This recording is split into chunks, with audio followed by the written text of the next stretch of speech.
Mga celebrities na tumulong sa mga nabiktima ng pananalasa ng Bagyong Karina. Pero bago ang lahat, kung ikaw ay bago sa aking channel, huwag kalimutan na mag-subscribe at i-click ang notification bell for more trending news. Ang Bagyong Karina ay umalis sa bansa sa mataas na tubig, libu-libong tao ang nawala ng tirahan, at malaking pinsala sa mga ari-arian. Sa gitna ng kahirapan, hinahangaan ang mga Pilipino sa kanilang lakas at pakiramdam ng bayanihan o kapatiran. Hindi na bagong eksena sa bansa ang malalim na tubig na dala ng baha, dahil taon-taon itong nangyayari, lalo na sa tag-ulan at panahon ng bagyo, at sa bawat taon, parami ang handang tumulong kasama na ang mga kilalang tao. Kasunod ng pinsala ni Karina, ilang celebrity ang nagsagawa ng mga hakbang para tumulong sa kanilang sariling paraan. Ginamit ng ilan ang kanilang plataporma para humingi ng karagdagang tulong, habang ang iba ay nagbigay ng mga libreng food pack.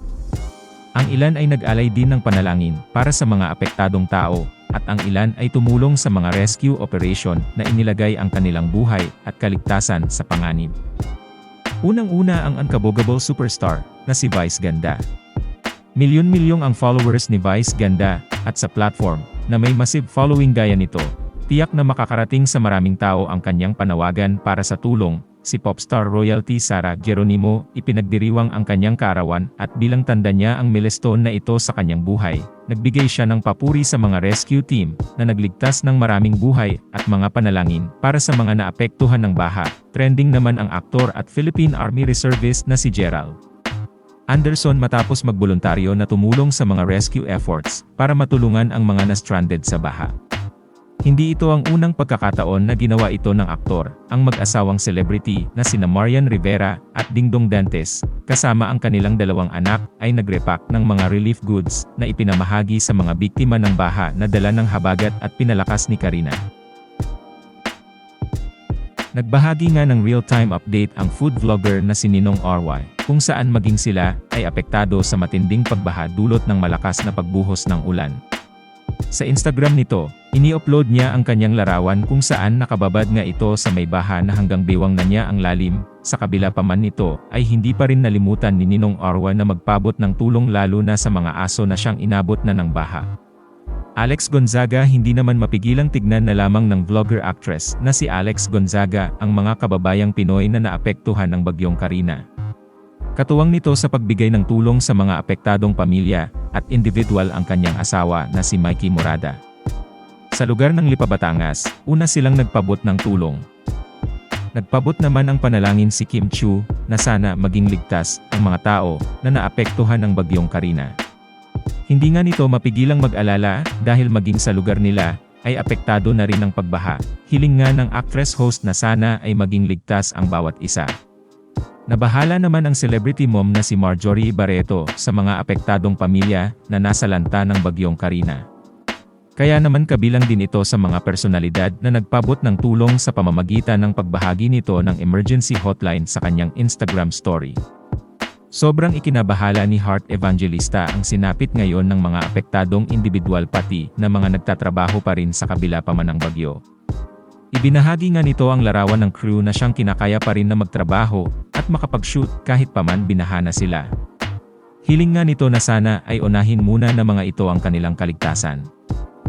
Isinulong naman nito na huwag din kalimutan ng mga pet owners ang pagligtas din sa mga alagang hayop nila. Hindi naman nakalimutan ni Heart na magpapabot ng donasyon sa mga nasa lanta ng bagyo.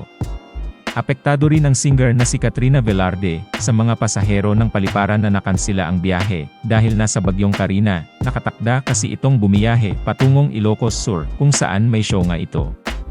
Ngunit dahil dito, mas minabuti na lang din ang kanilang team na huwag nang ituloy pa ang show.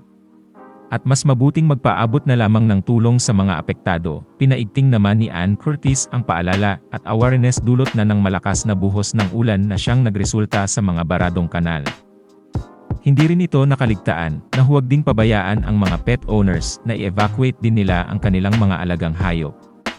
Sa pamamagitan naman ng UNICEF Philippines, kung saan idinaan ng aktres ang pagpapaabot niya ng tulong sa lahat ng mga naapektuhan, lalo na ang mga kabataan. Pinaalahanan naman ni Alexa Ilacad, Janela Salvador and Kera Ballinger ang mga pet owners na maging responsible sa pag-evacuate ng kanilang mga alagang hayop, dahil maging ang mga ito ay nahihirapan din sa sitwasyon ng pagbaha at nangangailangan ng tulong. Ibinahagi nga nila ang mga kuhang screenshot galing na sa mga animal organizations upang ibahagi sa mga followers nila kung ano ang nararapat na gawin. Sa paraang ito ay maturuan nila ang mga pet owners na tulungan at hindi mapabayaan ang mga alagang hayop. Always spotted nga ang showbiz personality at Army Reservist na si Ronnie Layang sa panahon ng sakuna. Namataan nga ito na tumutulong sa mga apektadong individual na na-stranded sa mataas na pagbaha dulot ng malakas na ulan. Nagkusa nga itong umaksyon upang i-rescue ang mga biktima na nasa lanta ng Bagyong Karina.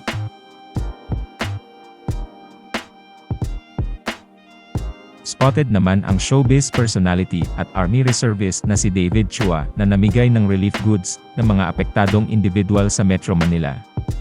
Bilang isang reservist, ginampanan nga nito ang kanyang tungkulin na tumulong sa mga nangangailangan. Isa nga rin ito sa mga personalidad na Army Reservist na siyang nag-voluntary ng personal makapag-abot lamang ng tulong sa mga nasalanta. Inilahad nitong bilang isang reservist ay hindi sila obligado na tumulong sa panahon ng sakuna. Malaya o mano silang magdesisyon kung nais ba nilang tumulong o hindi. Ngunit para sa kanya ay nais niyang makapagbigay tulong sa mga nangangailangan.